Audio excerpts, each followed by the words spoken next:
Operation Confidence proudly presents America's Invisible Heroes radio talk show.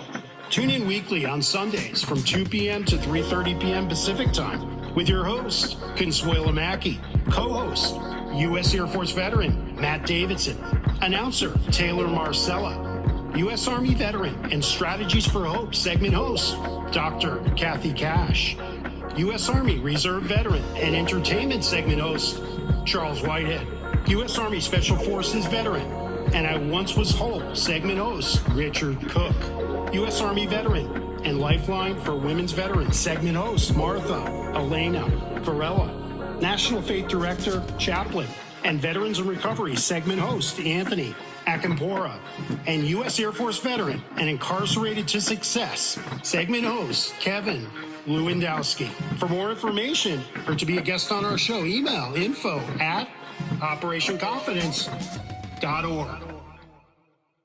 Operation Confidence is a grassroots nonprofit. The organization's mission is to provide stable housing for veterans who have experienced homelessness, as well as providing a wide range of supportive services. To help accomplish our goal, a successful landowner has donated land for the project, a world-renowned architect has offered to design the houses, and construction classes from the local community colleges will take part in building the houses. Your support and donations are needed. To get involved, please visit our website at www.operationconfidence.org or email info@operationconfidence.com.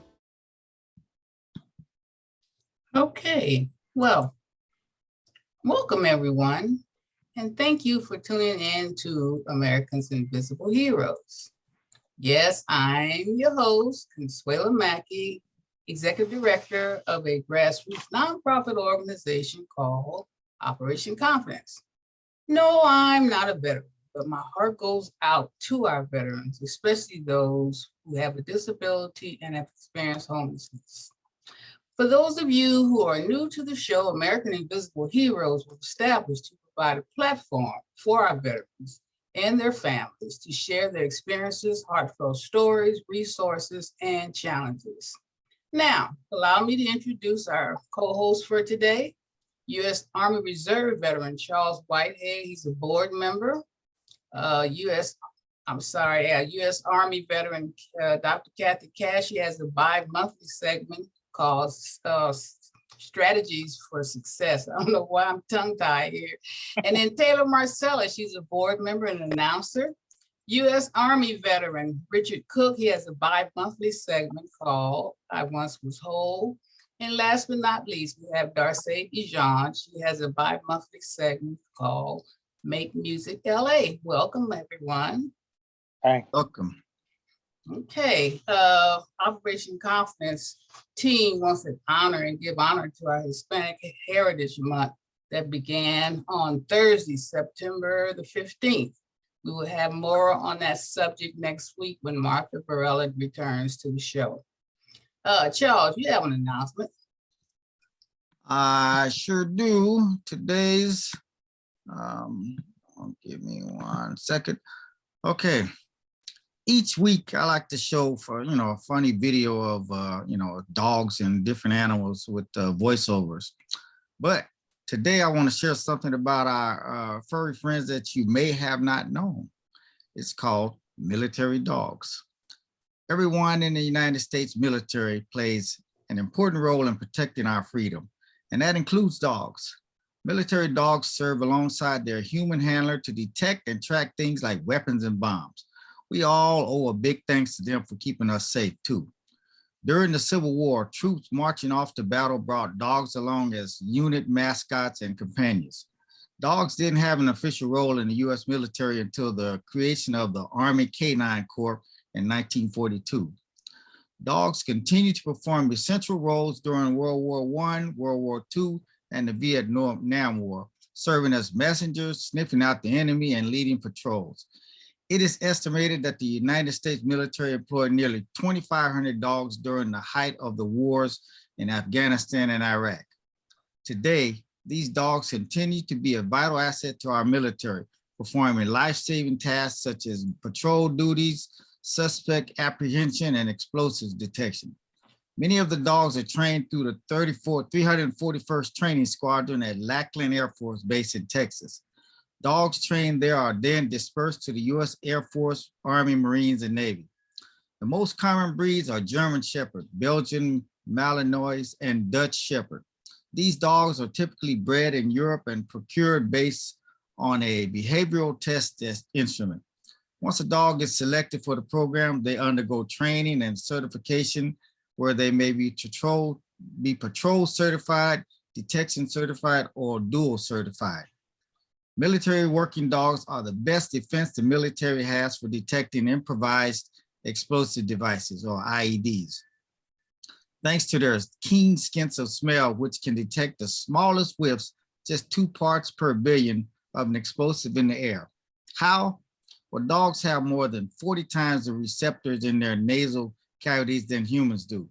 To put that in perspective, a dog could smell a single drop of soda in 20 Olympic-sized swimming pools. Every military working dog that detects IEDs is helping safeguard the lives of their fellow troops. That's a lot. 20 pools and 1 drop of soda?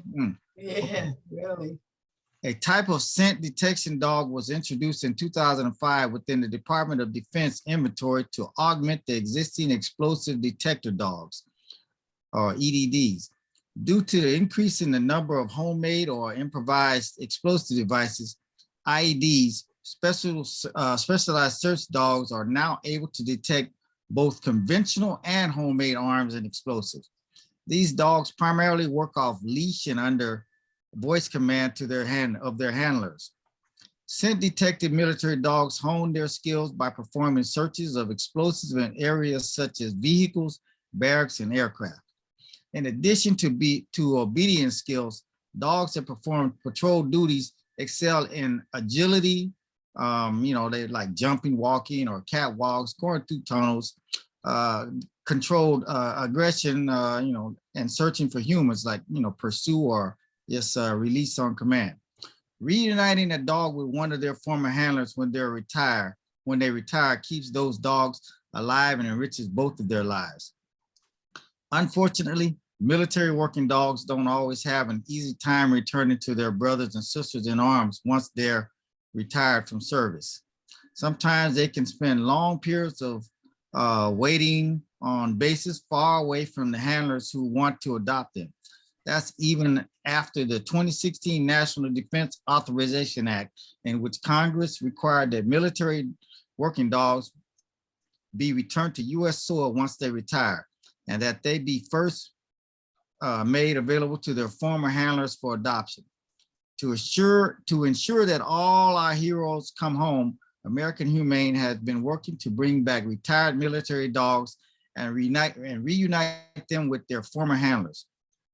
We help raise funds to pay for these heroes' transport home, where the once inseparable pair can be reunited and enjoy the peace and freedom they earn. Four-legged soldiers often form incredible bonds with their human counterparts. Now, what I did, I'm going to show you a video of a paratrooper who is skydiving, and his dog is skydiving with him. Since I did that as well, so I'm like, I can kind of relate. Right. So we're gonna see if see how Fluffy did. Okay.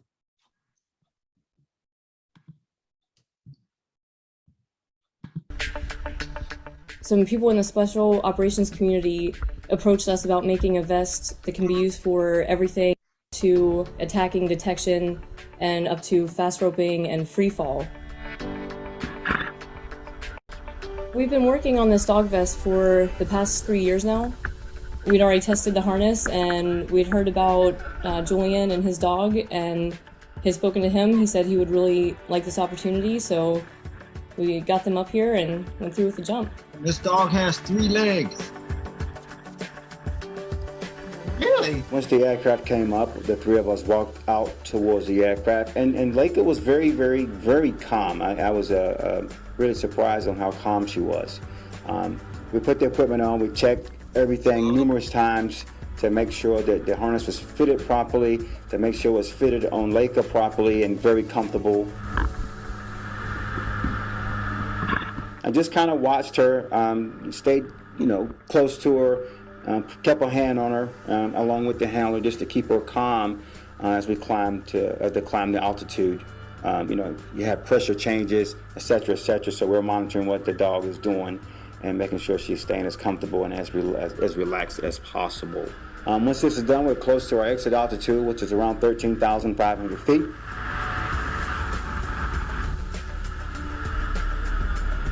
She did get a little nervous once the door opened up, but we all do, as well as humans, that's about to jump out of an aircraft for the first time. So nothing out of the ordinary. Once we saw that she was a little nervous, we just kept hands on her, rubbing her, and saying it's okay. As we started to move towards the door, we didn't try to get her all the way out into the relative wind. So we stayed back from the door somewhat and went through the exit procedures.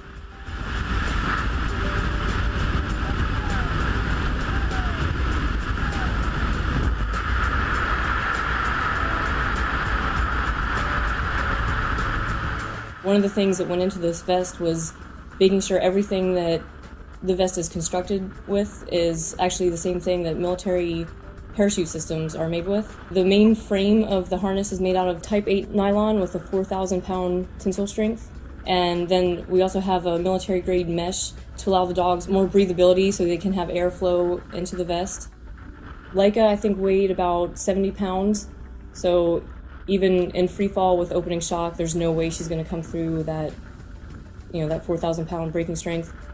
So I knew she was completely safe. Her handler had said she's a little high-strung and she's young. Everyone's nervous on the first jump, but she handled it very well.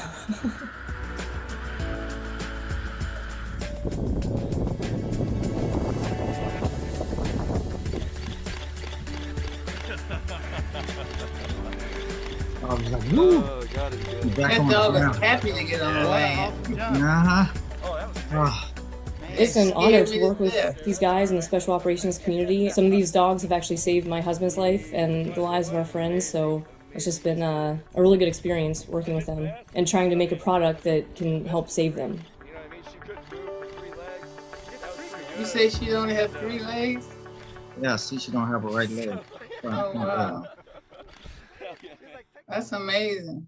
That was a good video. So anyway, yeah, so that's what I said when I landed. Oh, wait a minute. That's what I said. When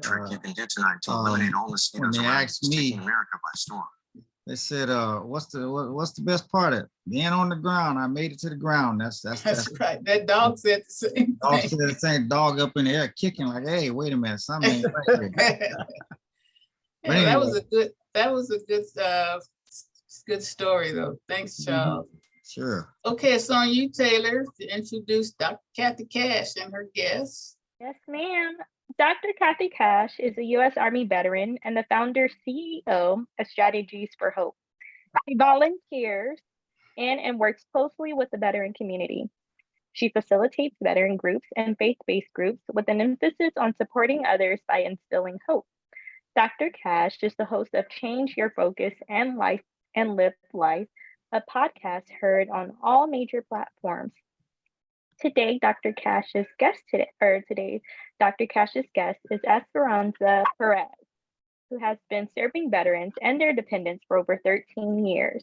She has attained her bachelor's and master's degree in social work with an emphasis in women veterans issues from the California State University of Los Angeles.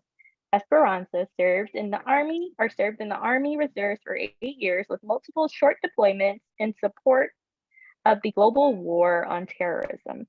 Esperansa is currently working as a readjustment counselor therapist, at the East Los Angeles Vet Center. She has now dedicated her career in helping veterans make a transition. Before we start, Dr. Cash, please give us a prayer before your segment. Okay, thank you so much, Taylor. Good afternoon, everyone. Shall we bow our heads? Heavenly Father, how we say thank you for today and all that has transpired. Lord, we thank you for our veterans, our men and women who stand in uniform to protect our country. Lord, we just thank you for keeping them safe, and as they return home, for allowing them to continue to be safe. We thank you for the services, the organizations, the individuals that support them throughout their lives. Lord, we just ask that you continue to keep them. And we thank you for organizations such as Operation Confidence. But Lord, we know that there's a work to be done. And when people step forward to do that work, they are doing it as unto you. So Lord, we thank you and we praise you for these opportunities. In the mighty matchless name of Jesus the Christ, amen, amen, amen. Amen. Thank Yeah. you. So good afternoon again, everyone. I'm Dr. Kathy Cash, and my guest today is Esperansa Perez. She is, as Taylor read, a U.S. Army veteran. And I want just for a few minutes, share about what happened. What did you do in the service while you were active? Sure. So as mentioned, I served 8 years as an admin specialist, human resources. Most of my job has been related to the human resources and how, helping our veterans have actually our service member have a good file and keep track of that file. All of my 8 years, I did that. I also, most of it was reserve time. My first duty assignment was with the 311th COSCOM here in Santa Monica. It was a COSCOM back then. Now is the Sustainment Brigade. And then I transitioned into the 304th Materials Management in Fort Lewis. The circumstances with that is that I met another soldier and I got married and moved to Fort Lewis to become not only a reservist, but also a spouse, a wife. And then I quickly divorced and became a single parent with one child. Moved back to California and joined the 2nd of the 415th Drill Sergeant Unit in BT Collins in Sacramento. And I was there for a couple years before I decided to transition out of the military. The transitioning out of the military was actually not in good terms. And there starts my story. I did do 3 years of civil services as a unit administrator with reserves. So as I was a reservist, I was also serving civil services as a unit administrator and doing their admin full time. So again, it was in bad. My last command was not a great experience. And unfortunately, that led me to transition out of the military. Yeah. So what do you do now? And what made you decide to do it?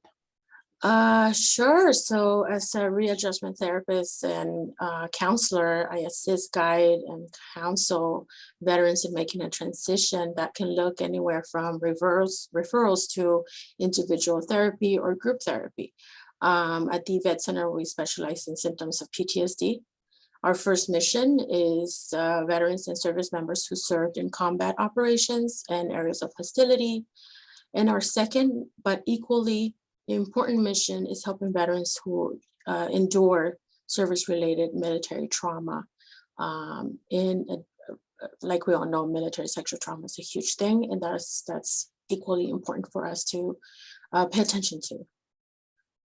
I decided on this because of my transition. My transition was especially actually often too common for women veterans to not feel like a veteran. I got out and went into a severe depression. The good news is that I had my parents to fall back on. As a single parent, with dealing with severe depression, I had a safe holding environment with my parents, and I was living off of unemployment. It wasn't until my unemployment started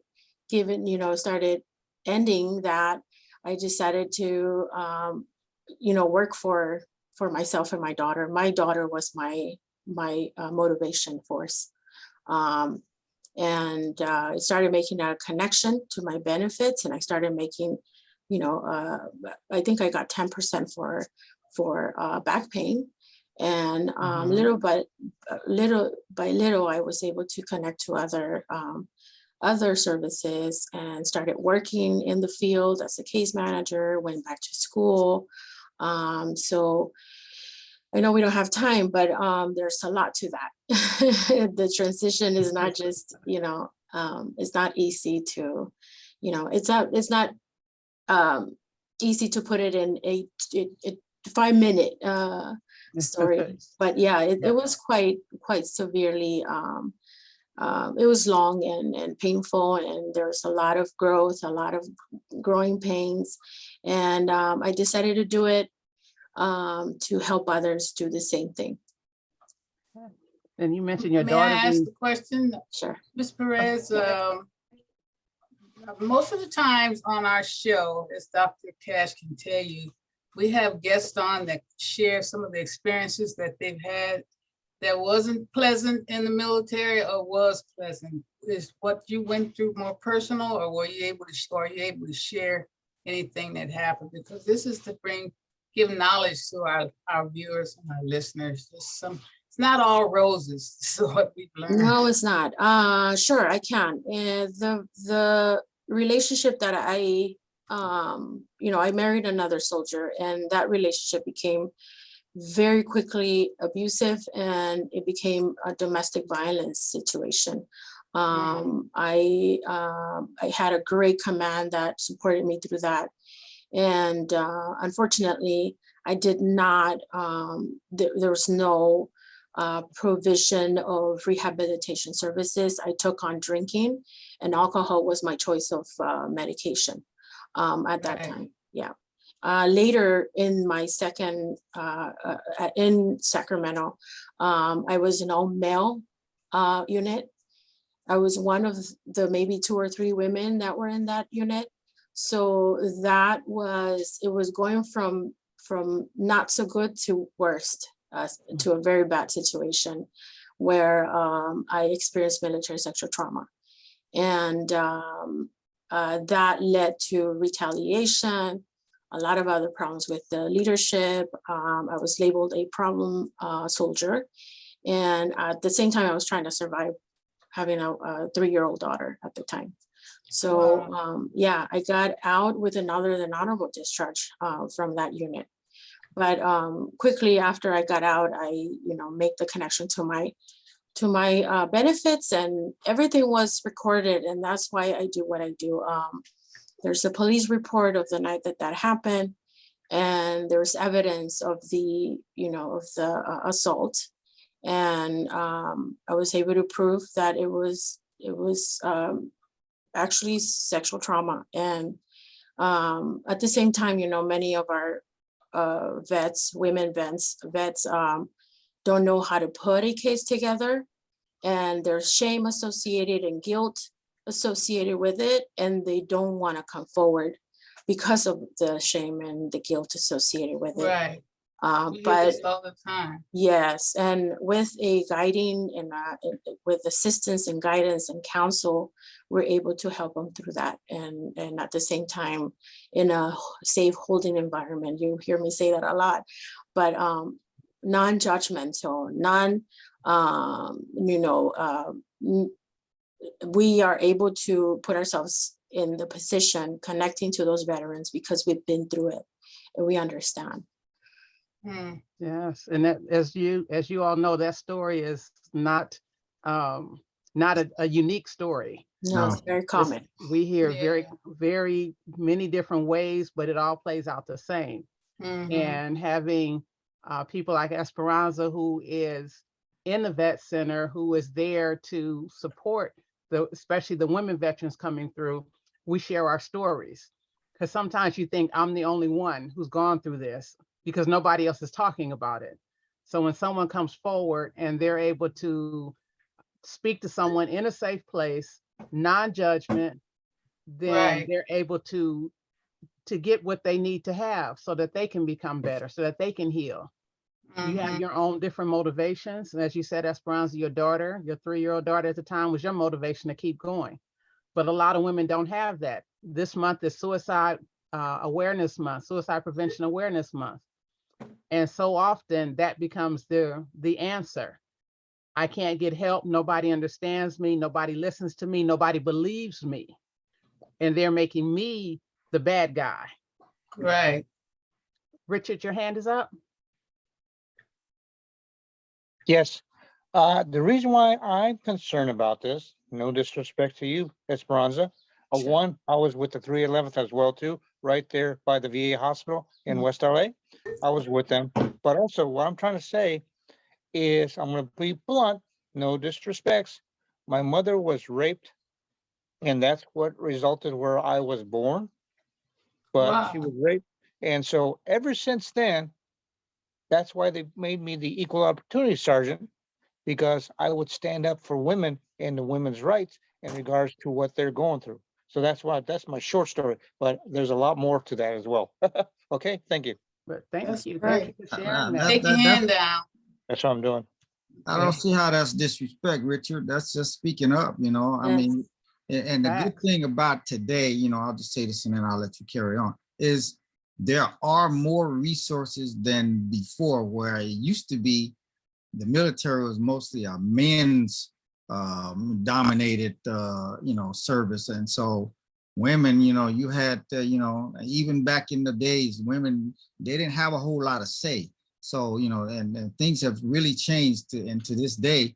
You know, so there are more programs and people who speak out like yourself. And, you know, we've had guests on this show time and time again who share your story. And it's a great Right. thing and that's why we talk about it here. And that's great. You know. Mhm. Yes. It's so And true. If I may, all of you mentioned a couple of things that are very important, and I'll answer more about that when Dr. Ketch kind of asked me the questions. But what I wanted to say is that at the vet center, between 70 and 90% of our clients are males. And I have a very small case of women, of veterans that I work with. So ironically, I work with more males than women. And very, very, very quickly did I come to face my biases and understand that not only women need me, the males need us too. So I was faced with that realization very quickly in my internship at Women Vets on Point in the Bob Hope Patriotic Hall. That's And, right. And so I want to share that with you all. Yeah. Yeah, that's where we met at Women Vets on Point. Yes. Yes. And just having the platform, having the space to come forward and share. It is, you know, the number of men that are out there who have experienced military sexual trauma. I don't want to say it's becoming easier, but with the resources that are available, with the people who are saying that I'm listening to you, I'm not trying to make you think you're doing something wrong or to embarrass you, but if there's help to be needed, I'm here to give you that help and give you that support. Dorsey? Yeah, I wanted to know, Esperanza, do you think there's something that the military can do, or to tell people that they're recruiting when they're starting out, that there are certain things that they need to be aware of? Because it sounds like, you know, you go into the military and your eyes are wide open but bushy tailed, but it's almost like a fantasy, and then something horrific happens and everything is shattered and people aren't prepared. How can the Army best prepare, when I say Army, but the services best prepare young people going in? Is there anything that you think they can do to make that experience for them to understand some things can happen? And Absolutely. Specifically the military, I know that they are recruiting educated social workers into their field, and they are it's a very slippery slope in the sense of legality and political stance. But as far as I'm concerned, you know, working with because the vet center has expanded their eligibility to reserve and service members, active service members, we're able to see a little bit of what's going on in those arenas. And for what I know, that they are providing other services. And then with the Vanessa Guillen case, they are expanding, legislation in that, and with that sense, and having, so we are seeing some change. That's my answer. We are seeing some change, and I'm hoping that this change is more visible. I think the question that you're asking is more of, the ones that are coming in, because it's so complicated. They can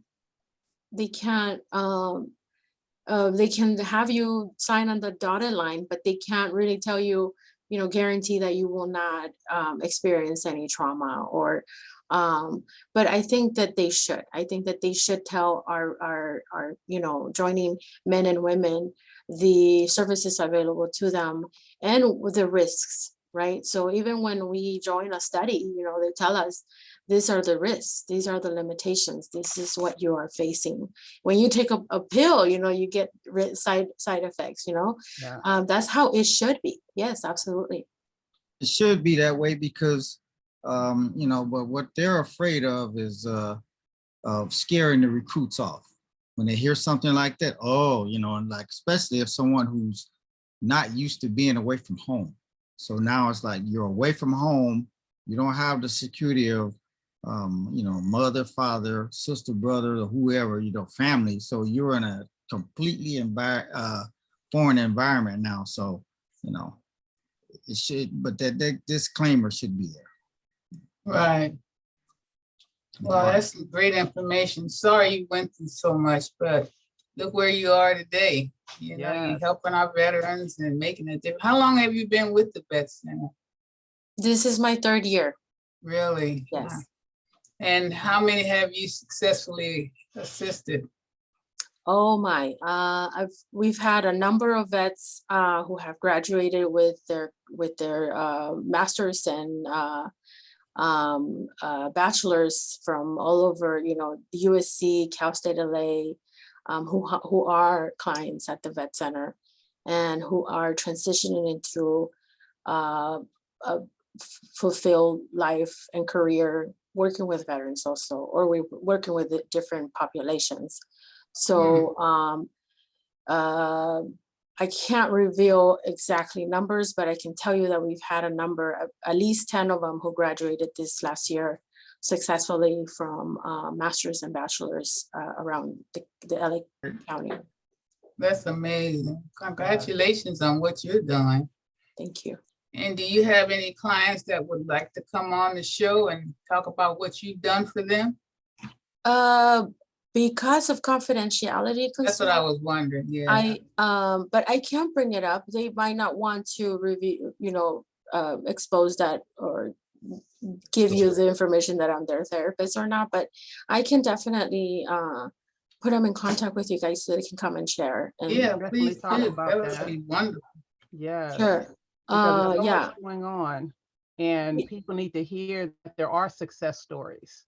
Yes. And knowing that, as you said, is the therapist-client relationship, the HIPAA laws, all of that is confidential, but a person can share their own story Absolutely. if they're willing and open to sharing their story. Yes.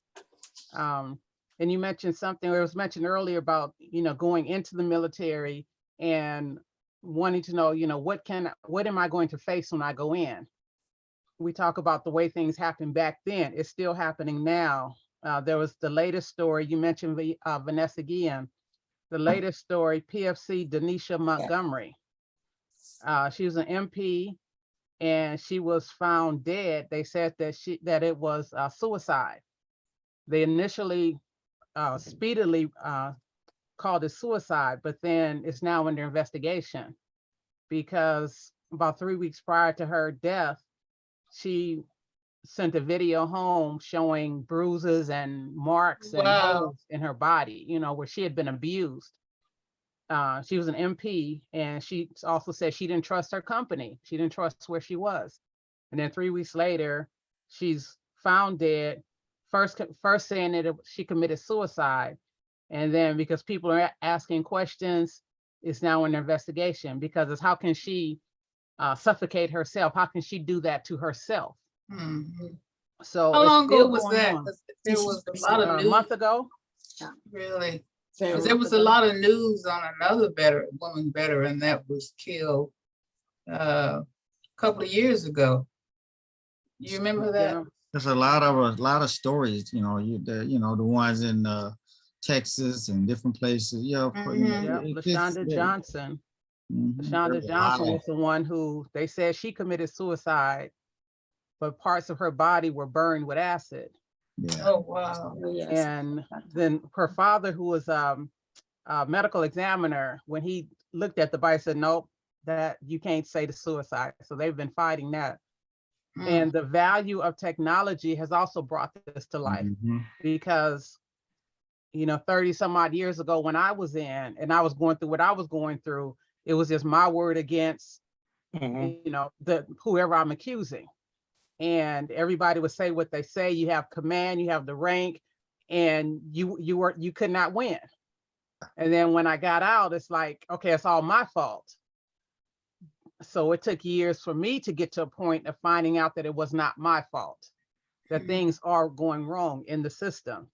And now with the aid of cell phones and being able to call and being able to do this cross country and across the world, because she was in Germany, Wiesbaden, Germany. So she was able to send her family a message about 3 weeks prior of the things that were going on with her. Wow. Little did they know that would be, what they would use to prove that she did not kill herself. But those things are going on now. And so as we close out, Esperanza, I want to ask you, what does hope look like for you in this system that we're in now, and what you're doing day to day with our veterans? How would you describe hope? So I thought about that, and I think that hope looks like, for me, looks like like all of you on here, you and me, Dr. Cash, and the ongoing idea of helping others. And I also thought of a meme that's been going around on Facebook or Instagram of a porcupine hugging a cactus. I thought, wow, that says a lot. That says that, we're all going through something, but we just need a hug sometimes, and we need to, and we've all been hurt in some way, and helping others who are hurt, based on our wounds, So I did want to go back, because you didn't ask me about what's missing in the mental health and veteran in general, and specifically for women veterans. I think that although we are seeing it more, we need more male veterans to support the women veteran movement. And we need more women veterans providers and professionals, from psychiatrists at the VA to, primary care providers who are veterans, women veterans. And we also do need women veterans representing in the male dominant spaces. When I took the job at the vet center, I thought about it for a long time, because I knew that I was coming into a male dominant space. But because, with God's help, I was able to realize that that's exactly what we need. And that's why I'm here. We need consistent, unchanging women veteran specific services that take in consideration childcare and the special needs of women veterans. We need a childcare provider in every VA center.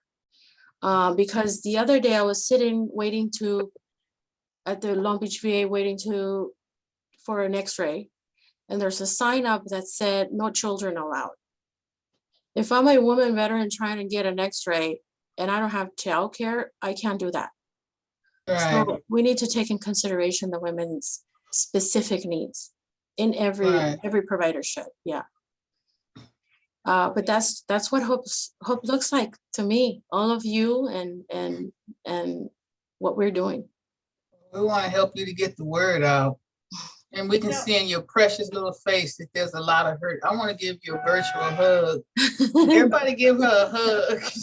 Well, Connie, I want to say something that might be a little controversial, but I think that a lot of this has to do with loneliness and people wanting to get what we're talking about, this hug, and that some of the problems that are that come about, women being raped and men being raped, has to do with sex.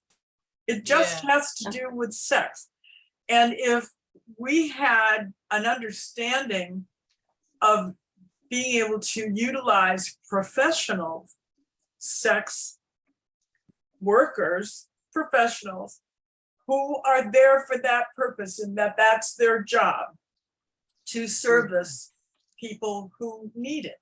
We have a veil over us that we pretend that sex doesn't exist and that people can control it. Well, all of these cases that we're talking about are people who can't control it, don't know how to control it, and their need, and therefore a woman who says no, or prior to saying no, she maybe smiled and said hello to someone, and they take that as an indication that they can move in, and then we have a disaster. I think that might be something that needs to be looked at, but it's a taboo kind of subject with people. They don't want to talk about that this is something that happens. Men and women have sex. We need to think, I think, outside of the box when it comes to this, because it's not going to change. These horrible things will happen as long as we continue to suppress something that is a very normal, natural occurrence in human beings, is that physical attraction and attachment and need. Right. Esperanza, you have your hand up. I do. I couldn't agree with you more. I specifically work with veterans who are struggling with a obsessive sexual compulsive behaviors, either with pornography or with using, prostitutes. Yeah. No. So I agree. I cannot, we cannot suppress what we know is out there, and we should have a conversation about it, and we should normalize it. I know it sounds controversial, like you say, but we should talk about it, and we should have a conversation about it, and bring it to different platforms in the sense of, well, I know the VA is studying this. They don't want to label it as a disorder because it's a normal human need. But it is controversial. It is definitely a conversation that we should extend on and continue to have it and bring it into different platforms for sure. I appreciate your comment. Also, I'm going to say this is Richard. It's a sexual addiction. That's what it is. That's what I've been talking about for years. It's a sexual addiction. Well, that's basically what Dorsey and is saying. Right. Yeah, just like our veterans are taking to their choice of self-medicating with alcohol and drugs. Yeah. Sexual addiction. And the crazy thing is that it's at the tip of their hands. They can just boom, go to Pornhub, or boom, order a escort girl, or so yeah, absolutely, it's an addiction. Right. And it becomes a problem on the VA campuses when women are walking through the hospital to get to their treatment center, and they have to deal with the cat calls and the touching and the different things that they have to go through. So many women won't go to the VA simply because that's not being addressed. Yeah. Right. Wow, that's amazing. You know, I just got a text from Martha Varela. She's the executive director of Paralyzed Veterans of America. She said you guys are friends. Yes. Yeah, she's not feeling well today, but she's usually on the show, one of our co-hosts and on our advisory board. So I told her that she had said that to tell you hello and sorry she wasn't on. Tell her not to be a stranger. She knows where I'm at. Yeah, Come up out of the witness protection program. I know, huh? She's witnessed some abuse herself, so she can very, very much so understand what you've gone through. So you have to come back on when she's on, so you guys can share more stories too. Please okay? invite me. I'll join for sure. That's wonderful. We need Thank you, you so girlfriend. much. Thank you so much. Thank you so much, Dr. Cash. As always, you always have a great guest. Thank you I so know much. great people. I know great people. Yeah, you do. All right. Sure. Thank you, Esperanza. That's wonderful. Taylor, take it away. Richard Cook, I'm introducing Richard Cook. For 33 years, Richard served in the Army Special Forces operations, 7 years with the VA hospital as security human resources background, promoted to GS-11 Chief of Payroll. Richard is a former survivor of 3 strokes, a major one in February 2016, followed by a massive stroke causing brain damage, including aphasia on June the 3rd. The 3rd stroke affected his vision, and now he is visually impaired. All strokes in 1 year caused by a tumor in his heart blocked the blood flow, but now he is fully recovered. Today, Richard will talk about ways he found to avoid a stroke. So take it away, Richard. Thank you very much. Also, I'm going to open up with this again. If you hear me with some difficulties, I have aphasia. But let me know how I'm speaking though, okay? But strokes can happen at any time to anybody, and also based on what they're going through health-wise. So the thing is, there's other people who have hemorrhagic strokes. Some people have ischemic strokes. And my stroke was ischemic stroke that I was explained to by the doctors. And the point is, the ischemic strokes that happened in 2016 was a major stroke in February, then a massive stroke in June, and right behind it was a stroke that affected my visual impairment. So I'm visually impaired, but the thing is, it's caused by mostly areas of not eating properly. Did this all happen to you while you were in the military that you Well, yeah, that's a good point, because the MREs, that's been told to me by another. What's the MRE? MREs, let me explain. It's what is known for deployments. Usually that's what they'll give you, is meals ready to eat. So the acronym is MREs. Okay. So but those MREs had a lot of cholesterol, but the cholesterol built up so much that they always would ask me, why is your cholesterol so high? Why is your blood pressure up? Because the blood pressure wasn't pumping well enough, because the cholesterol was clogging up your arteries. But I'm still trying to fight that based on some of the new areas through the Veterans Administration, because what is known as bear with me, that's the memory loss. I also have memory loss from the strokes, but it's a new area that the president just signed into areas that makes it more supportive for veterans.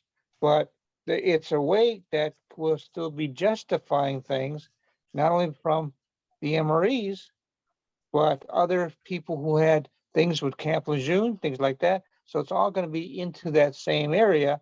So now the VA has sent me the paperwork to be able to fill out for what I have gone through from the strokes. Now, the thing is, strokes, if you notice anything irregular, meaning like high blood pressure, when you normally have had low blood pressure all your life, why is it so high? You have to ask that question, but don't let that go too long without an answer, because it could lead to a stroke like I have had. So the thing is that high blood pressure is one of those areas. Two, sorry, did I lose you? So the thing is, it's still We're here. high blood pressure, but also areas that would be indicating that you have high cholesterol. Now, my high cholesterol caused me a tumor in the heart that they did biopsy once they took the tumor out, that it was based on cholesterol. So that's where I'm fighting that with the Veterans Administration, because it caused me cholesterol. That tumor blocked my blood flow. And from blocking the blood flow caused me those 3 strokes I just mentioned. So the area right here, be fast. Instead of what they had before fast, it's be fast. Be fast means balance, which my strokes caused me a lot of weaknesses over time. And I was having balance issues. Then the E is for eyes, which, as we know, I'm visually impaired now, because that's what the stroke had caused me to have areas of the eyes that were problematic. The F is for face.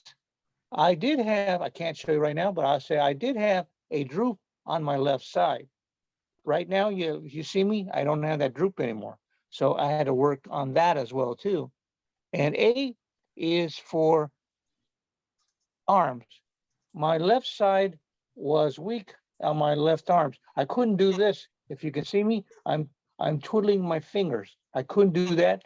I couldn't do anything to cup my fingers like that. So the thing is, I can cup my fingers now, which will be into a fist.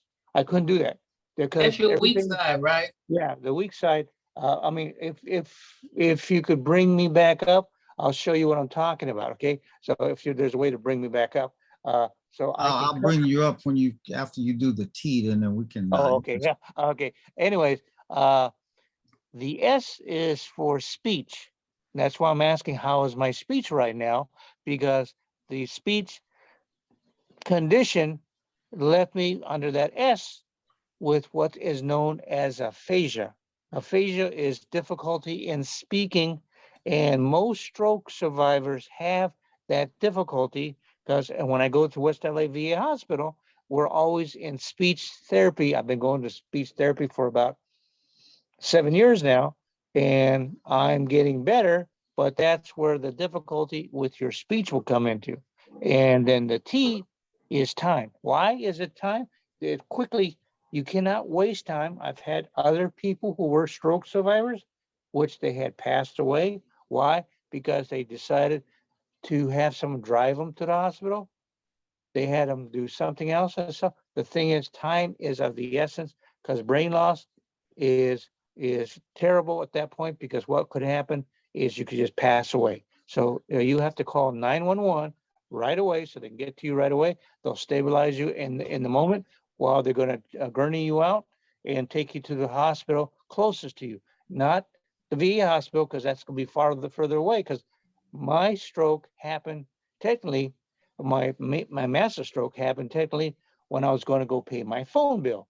But at that point in time, they thought I was drunk, because you start to slur your voice, all the areas, and they thought I was drunk. I said, no, I don't drink at all. Since I joined the military, I've never drank. And then at that point in time, they called the police. The police reacted right away and said, no, we'll have to call an ambulance. They called the ambulance. I was taken to the little company of Mary, because that's the closest hospital, not the VA hospital, closest hospital. So because time is of the essence, because you could end up passing away. So Wow, you that's have, a good story. yeah, you have to do everything, areas, check everything that's going on, check how you're eating, because you could have things that are building up as well to include those areas, besides those MREs. Also, you have to keep monitoring, which I get from the VA hospital, at least 3 to 4 times a month. I have to go in for a blood test, and from there they'll determine how my blood is showing in good respects. Like my cholesterol now is at a level of, I believe, like 5. So it's getting lower.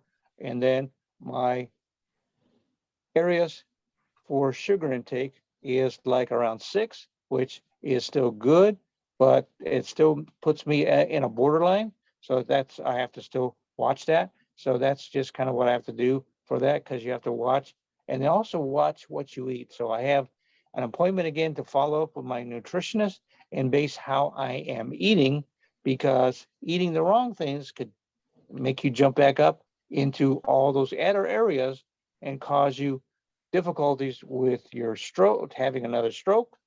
I had to see at the Blind Rehab Center there at the Long Beach VA, where I had to speak with the person in charge and let him know that I can't have 2,000, I think it was like 2,000 milligrams of sodium, because I'm a stroke survivor. I can't have that high.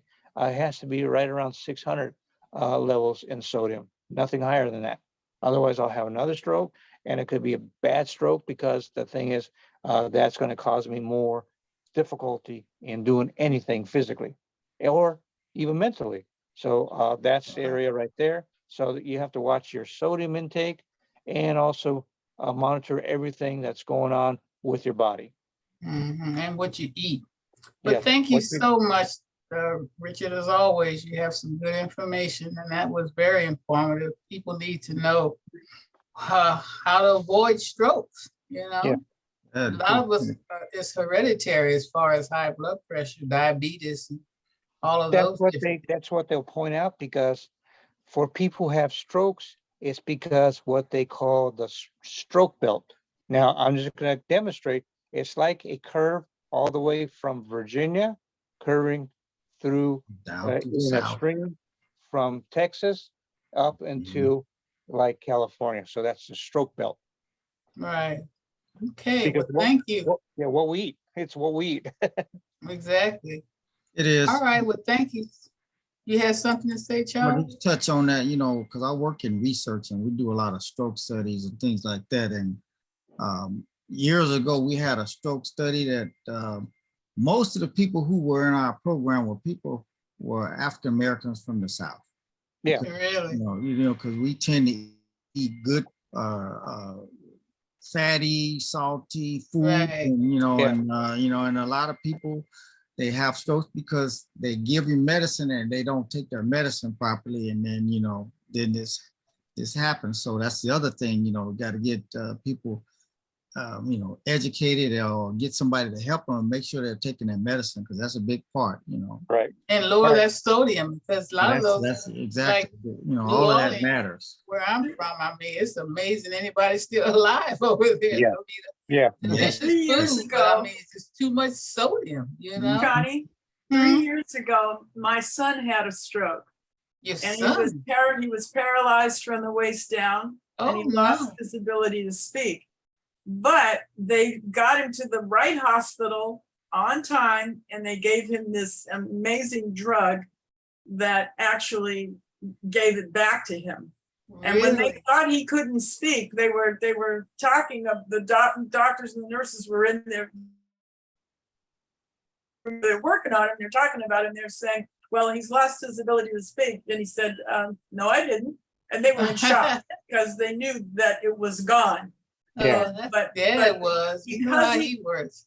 Because he got to the right place on time. Right. That saved him. Yeah. How old was he? That saved him. At the time, I believe he was like 55, 56. Wow. Yeah. Yeah. My stroke happened when I was 56. That's Now amazing. I am now 65. Okay. Well, God bless you guys. He's That's still working on getting better. It's not over. It's not right. over. It's, So, Well, you think that was from a lot of salt and not eating the right food?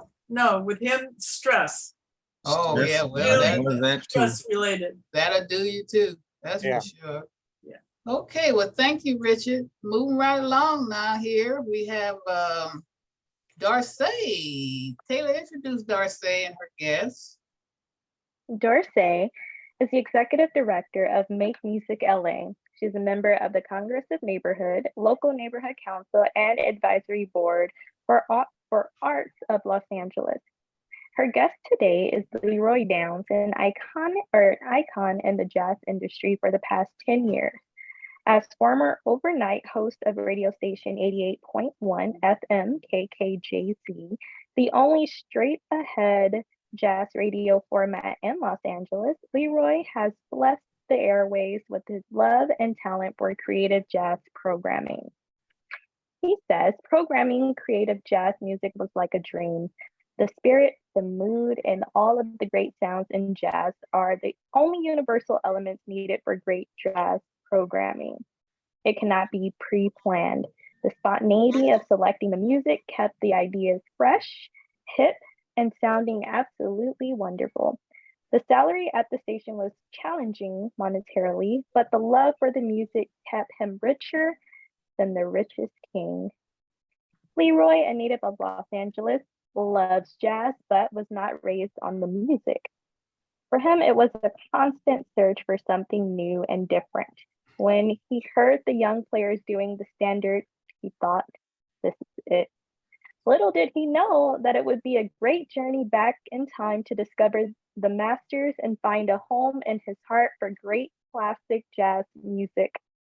Leroy attended Fairfax High School in West Hollywood, California. Directly across the street from his high school was a used record shop called Aaron's Records. This was where he discovered that he could take about $20 and buy 20 albums. For those of you who know about vinyl, take it away, Dorsey. Hi, Taylor. Thank you so much. Hi, everybody. It's really good to be here, and especially to be here to talk to my friend, colleague, nephew, the great Leroy Downs. Leroy, it's so good to see you. Welcome, Leroy. Welcome.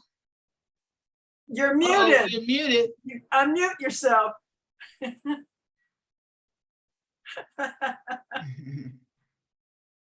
No, you're still muted. There it is. All right, we got you. Hello. Hi. How are you? Very well, very well. Welcome. Oh, thank you. Thank you. So you're coming in off of a really big day yesterday. Oh my gosh. Yeah. 100 musicians, jazz musicians, all got together in the studio in Inglewood. We did a 5-hour live stream concert, all to raise funds for my jazz series. Is called Just Jazz, and yeah, it was pretty musically pretty fantastic. I gotta say, man, it was wonderful. That's great. awesome. How many musicians there were there? I would say at least 100. Really? Yeah, we had a band playing every 10 minutes, so it was a lot to organize, but we did it. It really came off fantastic. Was that a fundraiser? It was a fundraiser for the Just Jazz live concert series. We're used to doing a live concert every Wednesday night at a beautiful gallery in West Hollywood called Music Head Gallery. We've been doing it for about 4 years, but we're digging a hole because not everyone's buying tickets and coming out to see this eclectic creative music. So we did a fundraiser just to pay off some expenses, get some money in the pot for our 2023 season. And yeah, we did well. Richard, you have your hand up? Yeah. My radio show in Hawaii was called All That Jazz for Mind, Body, and Soul. So I was part of a radio show. I was a radio personality. And before all these strokes, I was a radio personality, and I had a DJ, things like that, to monitor what we're going to play next on the radio. So I was part of the jazz movement there in Hawaii. Just in Hawaii. Oh, fantastic. Yeah. It's funny that you would say that, Richard, because even though I'm a reservist, we would go to Hawaii for our 2 weeks, our 2-week training. It was so nice. And we were on Waikiki. And I ended up being a DJ in a club for one of the guys that was actually living in Hawaii on base there. I taught him how to spin and all of that stuff. So, Oh yeah, yeah, there you go. Yeah, I was a DJ in Hawaii as well, you know. that's good. Well, That's you know, great. it's always fantastic to be associated with the music. I mean, it's a big part of everyone's life. So, you know, you to be able to play music for other people and see that enjoyment, it's you know, it's just wonderful. Leroy, Great. right before the pandemic, you had taken some wonderful trips abroad to take jazz overseas. Talk a little bit about how we are, or our classical music is received in some of the cities that you visited. Oh, wow. Yeah, and I guess it was 2019, really right before I mean, we got back and the pandemic kind of started, so we just barely made our trip. But I worked for 89.9 KCRW, but I also worked for the jazz station for many years, 88.1. And so they wanted me to take a group of people from Los Angeles or actually anywhere. There were people from New York there as well, over to Vienna, Prague, and Berlin. And so I took about 40 people over there. And we went to, in every place, obviously, you're going to get a little history of where you are. There were some jazz performances that they set up, and it was all to end at the Berlin Jazz Festival. So, I mean, obviously very good. For me, it's pretty eclectic jazz, and the Berlin Jazz Festival really focuses more on avant-garde jazz, where the K-jazz listeners are more of a, you know, straight ahead formula listening. So some of the people, they were there, they loved being on the trip. Many of them couldn't get into the music, but it was heaven for me. So you're broadcasting right now from the jazz brunch. Tell us about your jazz brunch. Every Sunday we have a jazz brunch. It's downtown here at Strata LA restaurant, and I know you can't see, but right next door to us over there is the pantry, which everyone seems to know. Yeah. Yeah, but here I can give you a quick. I could tell you were tour. downtown when I saw the Well, buildings behind you. Yeah, this is a pretty fantastic restaurant. Looks like the guys are taking a break for the jazz, so you're not able to hear the music as you would have a few minutes ago. But this is Strata Restaurant. They have a beautiful bar, and outside, a nice outside patio where, you know, we have jazz here every Sunday, and there's jazz that's here a few times a week. These are the cats. They're taking a little break right now, but you know, you guys can wave, man. We're live on the Zoom. We have them set up over here, and you can see that this is a beautiful outdoor courtyard where folks come out and have their brunch and sit out and enjoy the music. So yeah, it's really, that's the chef of Strata right there, Renee. He's right there. This is where they do all the cooking back here, you know. Fantastic. Great. You know. And So what time is anyway, that? Every Sunday? What time did you say? It's every Sunday from 1 p.m. to 4 p.m. And as I say, it's located on 9th Street, directly next to what everyone in Los Angeles knows, the original pantry. So it's it's right there. But come on over here. Don't go to the pantry. So Leroy, cool. Yes.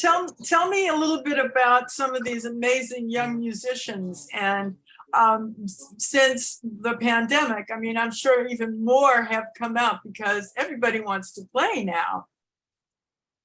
Well, you know, there's, you know, we have, I'm doing the Just Jazz series is kind of expanded.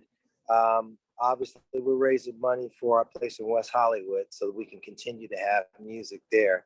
But in that matter of time, we present music here at Strata. We present music at a place in Boyle Heights that's called the Paramount. So we're doing concerts there. There's another place in downtown LA on Beverly Boulevard, kind of near the Tommy's, world famous Tommy spot that everyone knows. That one place is called 2220 Arts. We created a space for college students. A lot of college students don't get a chance to perform. They're in college, they're too young to get into the clubs. So we created a space for them at a gallery downtown called Art Bug. And at that gallery, all of the high school students, college grads, they got a place to come down there and meet each other. People from Cal State Northridge and people from, Cal State LA, USC, Cal Arts, they're all coming together to meet down there and play down there together, which is fantastic. So we're doing several things. My brother has a really, really fantastic restaurant in the Crenshaw district. If you guys are here in Los Angeles, hopefully you've heard of it. It's called The District. What's it called? Focus on R&B. The District by GS. Okay. It's a couple blocks away from the Baldwin Hills Crenshaw Plaza, right on 39th and Crenshaw. Beautiful restaurant, and we do jazz there once a month. And so we're kind of spanning out all over town, but just creating spaces and presenting opportunities for lots of musicians in LA to have a platform to play. Right, that is so cool. Do you all ever put on fundraisers for nonprofits, like Poor Little Operation Confidence? We're busy trying to find resources to help our disabled veterans with teeny houses. We have several houses that, an opportunity to build houses, and we're looking for fundraising opportunities. So Darcy knows quite a bit about that. If you don't mind, I'll have her to send you an email on what we're doing, and hopefully you'll support our efforts. And we want you back for sure. Yeah, Dorsey for sure can send me that information. That'd be great.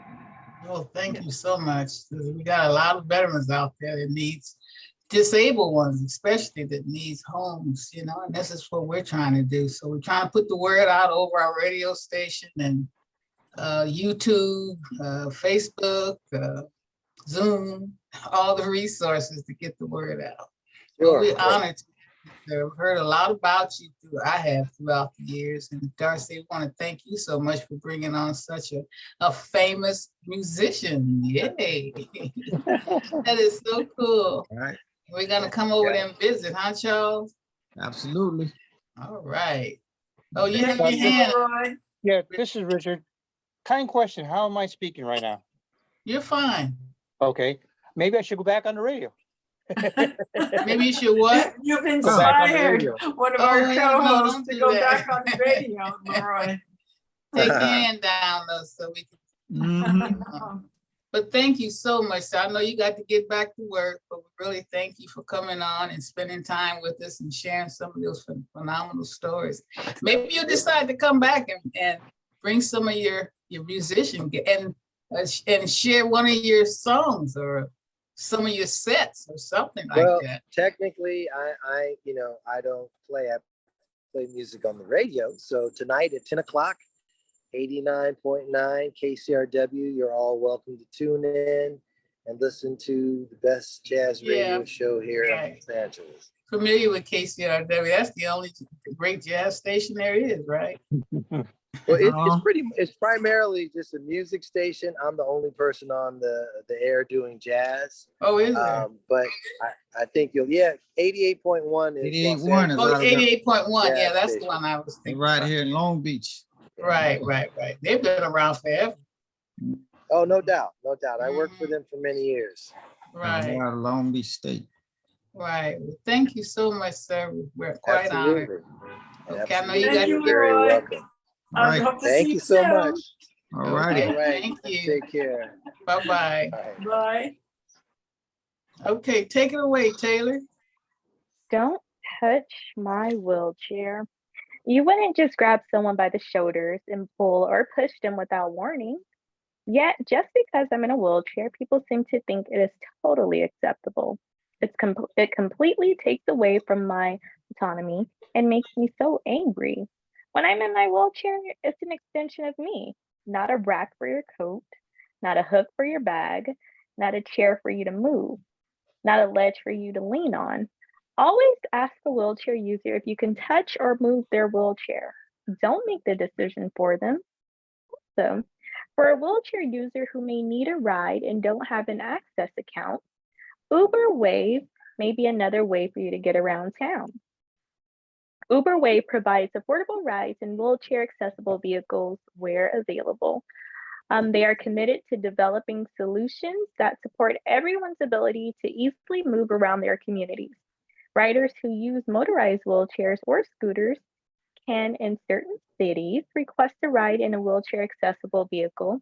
Uber Wave driver partners are Uber Wave driver partners are certified by a third party in safely driving and assisting people with disabilities. Next up is Charles with hot news. Let's talk about that real quick. You know, the whole thing about the chair. You know, has it happened to you? People grab your chair or things like that. And, you know, so you can't just talk about it without talking about it. Have you had that problem too, haven't you, Charles? I have, you know, and it's always because people want to help you. You know, Right. oftentimes they try to help you. Like I've had times where I go to get in my car and somebody's trying to help me and they're turning the chair the wrong way. Here, let me do this for you. And I'm like, you know, no, I'm okay, you know, and they just insist. And it's out of, you know, it's just people trying to be kind, you know, and that's fine. And, you know, but I take the approach of, you know, I won't get mad and lash out at them because they're trying to help me. But there are people who don't have patience and understand, and they, you know, they'll curse you out. You know, people, you know, some people with disabilities, you know, they tend to have, you know, they'll, you know, because they feel disconnected from mainstream society, so to say. So they lash out like, get your hands off my, you know, and I don't take that approach. But, you know, this happened and, you know, I said, thank you, you know, and I get people all the time asking me, you got that? You know, they'll sit, you know, like if I'm getting out of my car, in and out of the car, you know, you need some help? No, I'm good. Thank you. I tell them thank you anyway, you know, so, but, you know. Well, I found out through the years dealing with people with disabilities that use wheelchairs is that wheelchairs that were made with no handrails on the back means you're independent. But those that do have handrails or maybe want to have some type of assistance if need be. Is that not true? That's what they make them for, you know. Right. But, you know, the old school wheelchairs were always the big old aluminum, maybe fold up, you know, and now we know these wheelchairs now, you know, they're only 20 pounds and you know, for independence and all of that, you know, it's a difference. And so, you know, it can be a touchy subject. But, it could be. Well, it's on you, Charles. Finish up. All right, well, let's go to hot news. News. He's so funny. You know, it's hot because, you know, it's like the sun with hot sauce on it. Yeah, it is. Hot and flavorful. Today's hot news is about Operation Confidence, you know, holding an employment partner with Amazon, who are now hiring at the following locations. Santa Clarita, I'm not going to go into the deep details, but at Santa Clarita, they have a sortation associate role. They have you know, it's sorting, scanning and loading for customers. Santa Clarita, there's one in Simi Valley, there's one in Chatsworth, Valencia, Burbank, and Camarillo. And all of these different places have pretty much sorting, scanning, loading customer orders to fulfill for the same day and you know, and 2-day shipping, things like that. You know, Amazon is partnered with you know, Operation Confidence, and what we want to make sure is you when you don't forget your applications are live now and they fill up quickly. So if you want to get involved, because you know the Christmas season and the holiday season is coming up, there's going to be a lot of things going back and forth. If you need a job in LA, send in an application as soon as possible. And I mean LA as in the LA area. And I would suggest that candidates also text Amazon to 77088 in order to be alerted when more applications are open. And that's Amazon, text Amazon to 77088. And basically, you can go and check out these hiring websites. It's Amazon.com. It's an hourly jobs near me. Or say, I should say Amazon.com/hourly jobs near me. Amazon.com/student hourly jobs. They have military as well. Amazon.com/military jobs.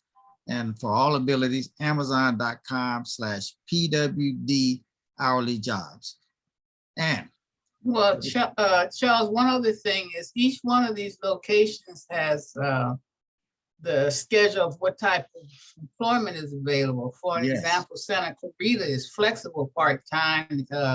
Simi Valley is full-time. You want to give that information too, please, yes, quickly? and Chatsworth is part-time, whereas Valencia is full-time, and Burbank is full-time, and the Camarillo is full and part-time jobs. Now, there's a person that you can contact. Her name is Crystal Martinez. She's the staffing coordinator out of LAX North in the workforce staffing. Her email is mmcrysta@amazon.com. That's Mary CRYSTA@amazon.com. One more time. MMCRY, or let me start over. MMCRYSTA@amazon.com.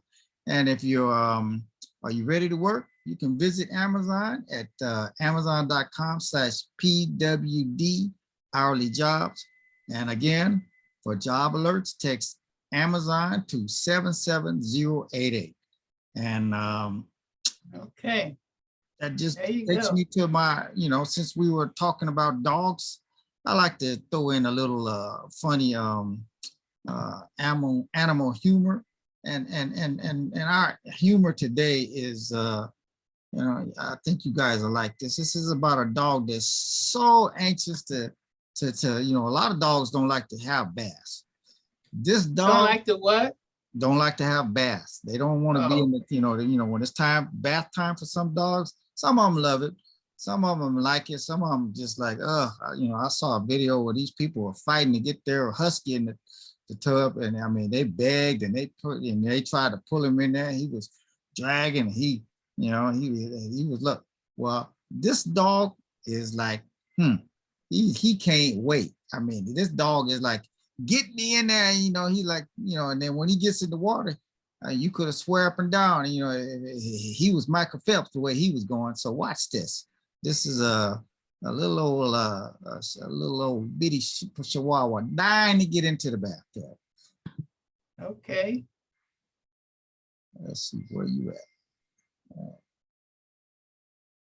Let me make sure I get it right first, because I'll get in. Yeah, I got you there. Okay. Dying to get into the bathtub. Let's go here. Let's see. Okay.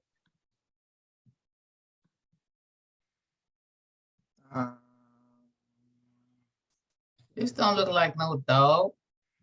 No, that's not it. Way somewhere else. Oh yeah, he died. He done swam away. Yeah, I see. Okay, let's see. Because I got these. See, that's the problem with this old computer. You're supposed to have it up. All that sales I had it picture, we up. can't see I have it nothing. up, but I can't see what it is. Okay, that ain't it. There is not it either. Okay, well, okay, that's why it's called hot news, and it's why it's called animal humor, because Charlie don't know what he's doing either. So Okay, I got it pulled up, but all right, I tell you what, What? We heard about the dog in the bathtub and don't. Yeah, I know, and I got it pulled up and it's there, but for whatever reason, let me just minimize and then bring it back up, because sometimes that's what happens with this stuff. I don't know why, but We be happy when you get your other computer. Hey, yeah, I know, me too. Okay, here we go. All right, here we go. Dang. All right, let's get this up. Let's get going, Fluffy. Okay.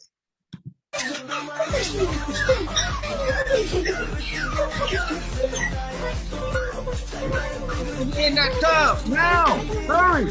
Hurry!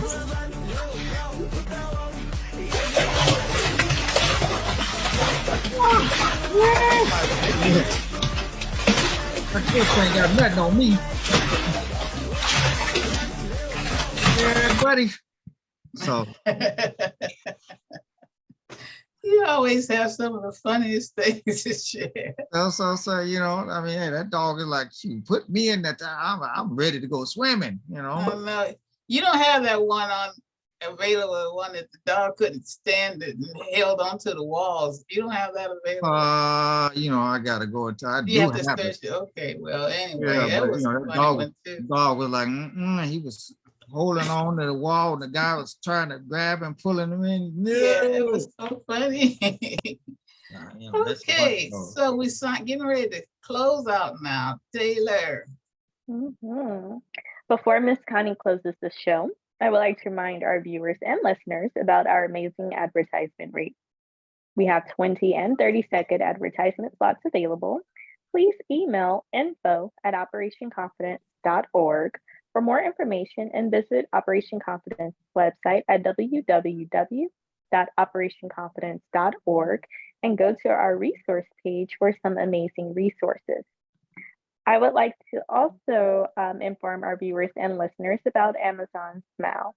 When making your next purchase on Amazon, please go to Amazon Smile and type in Operation Confidence in the Choose Your Organization donation box. Amazon will make a small donation to Operation Confidence. And to get involved in Operation Confidence Tiny Houses project, visit our website and send us a message on how you would like to be involved. Lastly, I would like to inform our viewers and listeners about Operation Confidence Positive Redirection Team.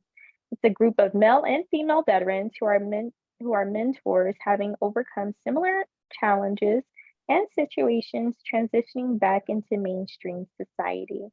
To be connected or become a team member, email us at info@operationconfidence.org. We are also excited to inform our viewers and listeners about Operation Confidence Combat Boots and Lace Women's Veterans Mentoring and Creative Arts Group. To get involved, email info@operationconfidence.org. Okay.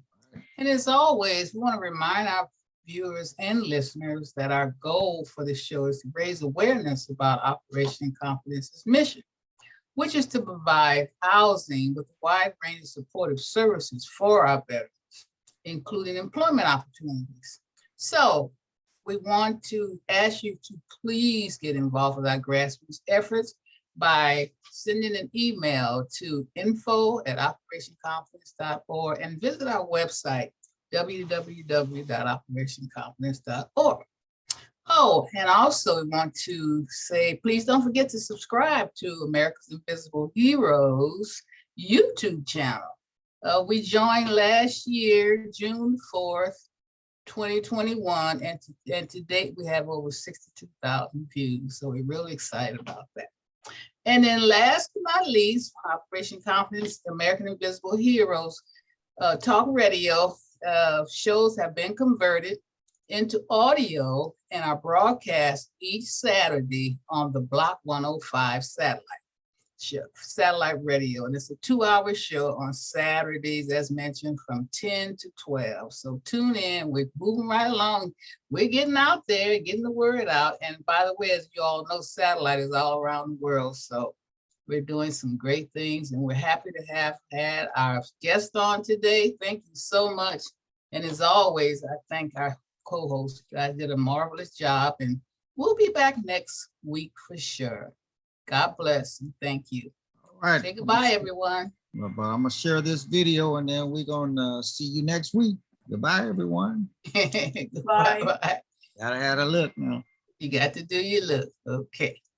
Here comes the video. Here it comes. Need a little sign.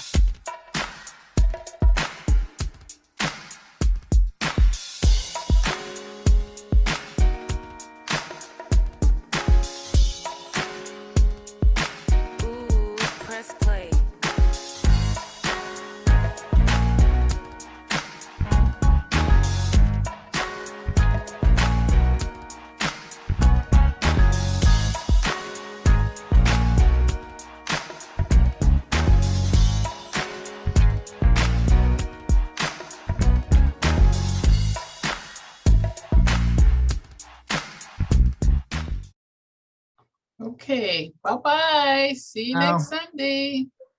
All right.